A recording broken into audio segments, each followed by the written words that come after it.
Friend, अभी आप Epstein file के बारे में पूरे वर्ल्ड में एक तहलका मचा रखा है।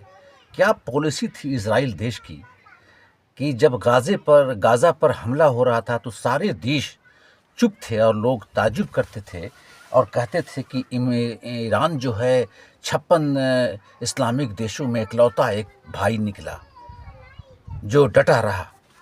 तो बाद में मालूम चला कि इजराइल की एक ऐसी पॉलिसी थी जो जेफरी पिरस्टाइन नाम का एक व्यक्ति को एक जासूस बना करके उसको पूरा स्वतंत्र दिया था कि पूरे देश वर्ल्ड को कैसे पंगु बनाया जाए। बड़े बड़े राष्ट्राध्यक्ष, राष्ट्रपति और उद्योगपतियों को वो नपुंसक बना दिया था अपने आइलैंड पर ला करके। और जब इजराइल को ज़रूरत पड़ता कभी कि इनको सपोर्ट करना है इजराइल का, तो उनको ब्लैकमेल के हालात में उनको यूज़ कर करके अपने पक्ष में वोट दिलवाना और साइड में उनके साथ है इजराइल का सपोर्ट दिलवाने के लिए वो काबू करने का एक तरीका था।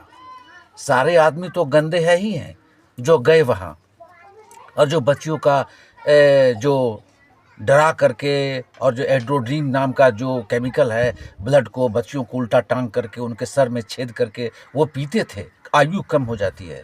पर देखा जाए फ्रेंड कि इस बहाने इजराइल ने कैसे काबू पूरे वर्ल्ड पे कर लिया, और वो काबू इस तरह से किया है कि अगर गाज़ा पर हम हमला कर रहे हैं, वहाँ के बच्चों औरतों पर बम बरसाया जा रहा है, उनके हॉस्पिटल पर बम बरसाया जा रहा है, अगर कोई बोले तो उनको बता दिया जाएगा कि आप जो है एपस्टाइन फाइल में आ गए हैं, वीडियो के साथ आपका हरकत आ गया है, चुप रहिए आप और इजराइल का सपोर्ट कीजिए, जो इजराइल कर रहा है वो सही है।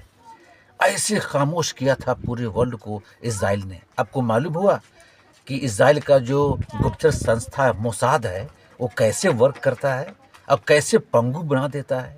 मित्रों, हिटलर तो बुरा था, पर उसने कहा था कि हम कुछ करोड़ को तो मार रहे हैं यहूदियों को और कुछ को छोड़ रहे हैं ताकि तुमको समझ में आए कि ये कितने घृणित और गलत है। आज समझ में आ रहा है कि इजराइल ऐसा भी कर सकता है कि पूरे देश को सपोर्ट लाने के लिए सारे देश के राष्ट्राध्यक्ष को काबू में कर लिया ताकि मेरे सपोर्ट में रहो और भूलो मत गाज़ा में औरतें और बच्चे जो मारे जा रहे हैं।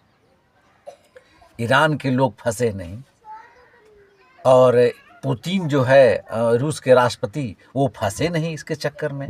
मेल तो उनको भी किया है एपस्टाइन ने, फंसाने की साजिश की है। उस तरह से किम जोंग जो है उत्तरी कोरिया का, वो भी नहीं फंसा। चीन के जिनपिंग भी नहीं फंसे, और सैयद खामेनी जो ईरान के हैं वो भी नहीं फंसे।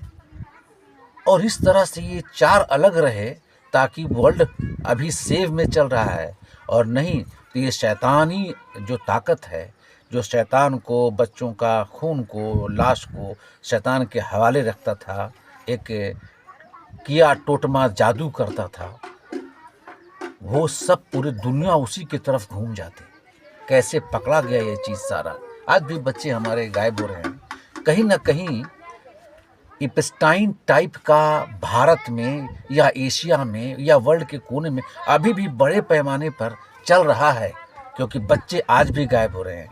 एक सर्वे है कि 54 बच्चियां, अब बच्चियों पर ज़्यादा चोट कर रहे हैं। ये बच्चियां कई वर्क में काम आती हैं, इनके सेक्स वाले में काम आती हैं, उनका खून भी पिया जाता है और बाद में इनके साथ दुर्व्यवहार करके आसान है इनको डराना भी ज़्यादा, क्योंकि मेल और फीमेल में डर में थोड़ा सा फ़र्क होता है, ज़्यादा डरती हैं वो। तो इस तरह से ड्रामा चल रहा है, बच्चियां गायब हो रही हैं। बिहार के छोटे छोटे गांव से बच्चियां अब गायब होने लगी हैं। तो हम जागरूक करेंगे, जनता जागरूक हों और अपने बच्चों को सेफ करें, और पूरे वर्ल्ड में ऐसे नेताओं को, कमीनों को आप मार भगाइए, ख़त्म कीजिए इनको, डेमोक्रेसी से उड़ाइए। और जो भी गलती से अगर फंस जा रहे हैं ऐसे ऐसे शैतान के चक्कर में, तो उनको आप जो है एक बार ही में पहचान करके पूरी दुनिया को खबर दें कि नहीं, ये गलत है।